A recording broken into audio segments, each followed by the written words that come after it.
Est-ce qu'on peut penser que l'esprit qui l'anime, c'est l'esprit de Dieu? Vladimir Poutine n'est pas n'importe qui aujourd'hui, c'est un grand joueur d'échecs. Il sait bien calculer ce qu'il fait. Quand on voit le Niger aujourd'hui, le Mali, le Burkina, on voit l'impact que la Russie a, on voit les grands groupes de société civile, les panafricains aujourd'hui, qui affichent tout haut leur liaison avec la Russie. On doit se poser des questions. Selon vous, le rôle de Poutine dans toute cette histoire de Troisième Guerre mondiale, quel est son rôle véritable? Président Poutine, qui dernièrement a fait des révélations concernant Jésus. Selon lui, Jésus était noir, et ses disciples, et tout ce dont la Bible parle. Ça vous évoque quelque chose?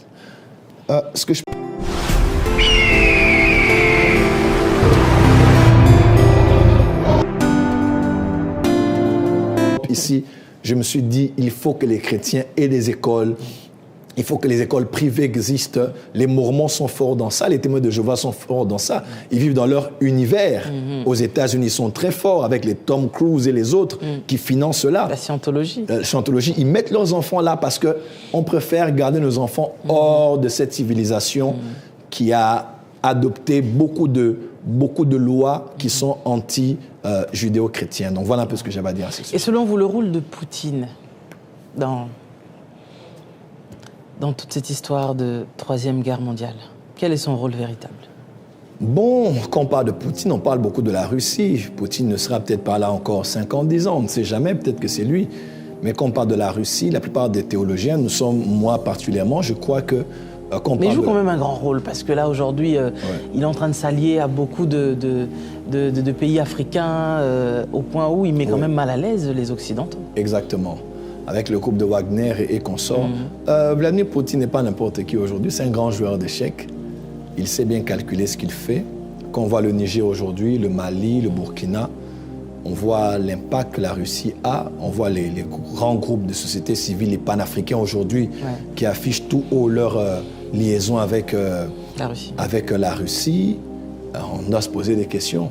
Il a bien joué son jeu, il n'a pas autant d'ambassades dans le monde comme les États-Unis. Il n'a pas autant une grande armée, il y a un plus grand budget de l'armée des États-Unis hors des frontières des États-Unis qu'aux États-Unis. Ils ont des bases militaires partout dans le monde. La Russie, non, mais aujourd'hui on voit comment la Russie est en train de reprendre. Est-ce qu'on peut penser que l'esprit qui l'anime, c'est l'esprit de Dieu? Je ne sais pas, c'est tellement paradoxal. Complexe. Il est tellement contre le nouvel ordre mondial dans sa manière de faire, mais de l'autre côté, il y a plus de 20 millions d'islamistes qui vivent en Russie. Plus de 20 millions d'antisémites qui vivent en Russie, même si il est d'obédience orthodoxe. La Russie est un pays particulier. Nous croyons que celui qui est à la tête de la Russie est celui qu'on appelle le roi du Nord. Dans la Bible, on parle du roi du Sud, de l'Est, de l'Ouest. On parle aussi du roi du Nord. Quand on parle du roi du Nord, le Nord, c'est par rapport à Israël. N'oubliez pas, dans Ézéchiel 5, verset 5, il est écrit que Jérusalem est au centre du monde. Donc, les anciennes cartes montraient d'abord Israël au centre. Même aujourd'hui, quand vous regardez la map monde, Israël est pratiquement au centre du monde. Et quand on voit le Nord, c'est vrai qu'il y a la Turquie au Nord, mais les historiens disent que quand on parle, par exemple, quand vous voyez Genèse 10, verset 2, je crois, on parle de la descendance de Japheth. Il y a 3 fils qui sont sortis de l'arche. Les fils de Noé, il y a eu Japheth, Sem et Cham. Des fils de Japheth, on parle de Magog. Et Magog, on dit Magog, Gog et Magog. Vous allez voir ça dans Ézéchiel 38, 39. Ça fait référence avec la Russie. Et on dit que la descendance de Magog est celle qui est allée au nord d'Israël, au-delà de la mer Morte. Parce qu'au nord directement, c'est la Turquie, et de l'autre côté de la mer Morte, c'est la Russie. Il semblerait, et il est très probable, que Magog soit la Russie, et qu'elle ait un rôle particulier à jouer dans les derniers jours, qui va s'allier avec toutes les nations arabes pour pouvoir faire chuter Israël. Et c'est là que je crois que la vraie Troisième Guerre mondiale aura lieu, avant que Jésus ne revienne, la dernière guerre d'une coalition de nations qui vont vouloir détruire la nation d'Israël, avec l'antichrist vivant qui entrera à Jérusalem, qui se fera proclamer comme Dieu, que celui qui lise fasse attention, lisez Daniel, comme l'a fait Antichrist d'Épiphanie à l'époque. Quand ils vont prendre le contrôle, ils vont vouloir anéantir ce peuple, c'est alors que la prophétie de Jude, de Enoch dans Jude, 7e après Adam, qui va s'accomplir. L'Église qui est dans les cieux et tous les saints et les anges, nous allons descendre avec le Seigneur. Il ne viendra pas comme Dieu, il viendra comme un juif.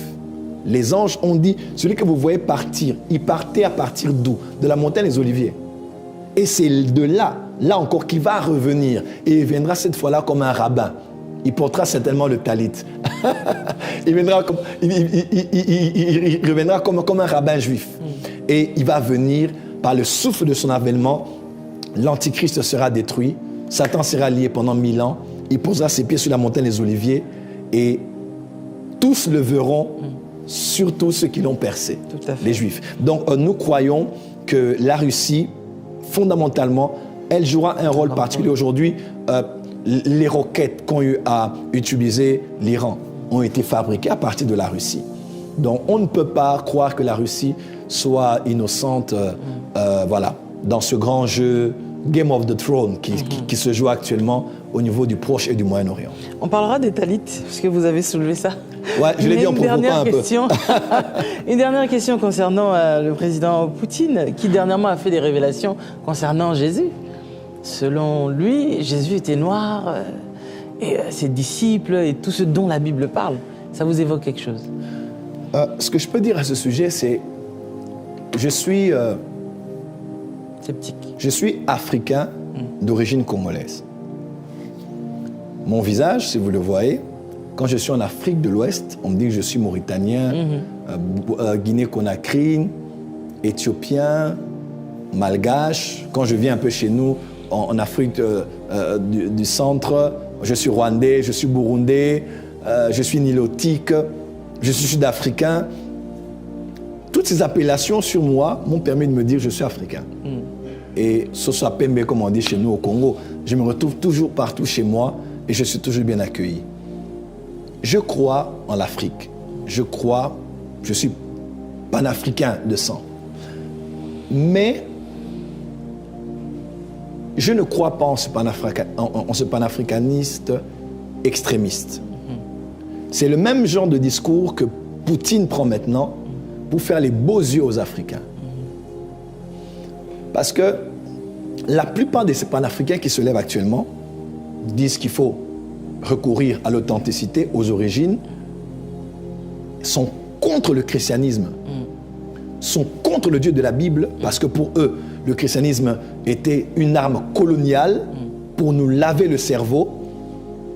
Ils jouent un peu avec ça. Ouais. Ils vont vous dire Jésus c'était du n'importe quoi. Ils vont vraiment vous raconter beaucoup de choses comme ça pour vous dire revenez, et ils vont vous ramener en Égypte.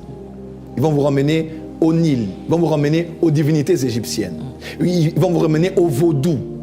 Ils vont vous ramener à beaucoup d'autres divinités que nous avions autrefois. Et panafricanisme, oui. Mais d'où vient cette spiritualité? Elle ne vient pas uniquement pour nous redonner de la valeur à notre héritage culturel, mais elle vient pour nous mettre à dos contre le Dieu d'Israël. Et le même discours que vous avez dit actuellement, c'est celui que Poutine a. Pour faire les beaux yeux et dire d'ailleurs, ce Jésus-là était un noir. Ce qu'il dit est totalement faux. Jésus était juif, quelle que soit la couleur de sa peau, peu importe, Jésus était Dieu, il est mort pour nous. Il aurait pu être aussi un Béninois, un Tchadien, un Congolais, un Marocain, mais dans sa souveraineté, il a décidé d'accomplir ce qu'il avait dit à Abraham, que Matthieu... Après, il y a des livres aujourd'hui qui prouvent que Jésus avait vraiment la peau noire. Tout le monde peut prouver ce qu'il veut. Et les Juifs de l'époque étaient noirs. Oui, mais qu'est-ce que ça change? Qu'ils soient noirs ou bien blancs? Qu'est-ce que ça nous profite à nous? Je faisais rire quelqu'un... C'est là la question. je faisais rire à quelqu'un, je disais... Jésus est apparu à quelqu'un, mais Jésus était noir. Il dit, sans effet. J'ai dit, ah bon, donc vous, Jésus doit apparaître, il doit être blanc. Ouais, ça aussi, ça c'est mauvais, parce que dans notre tête, on se dit qu'un ange doit être blanc. Ouais. Pourquoi pas un ange peut apparaître comme un métis ou un noir? Parce que Dieu veut...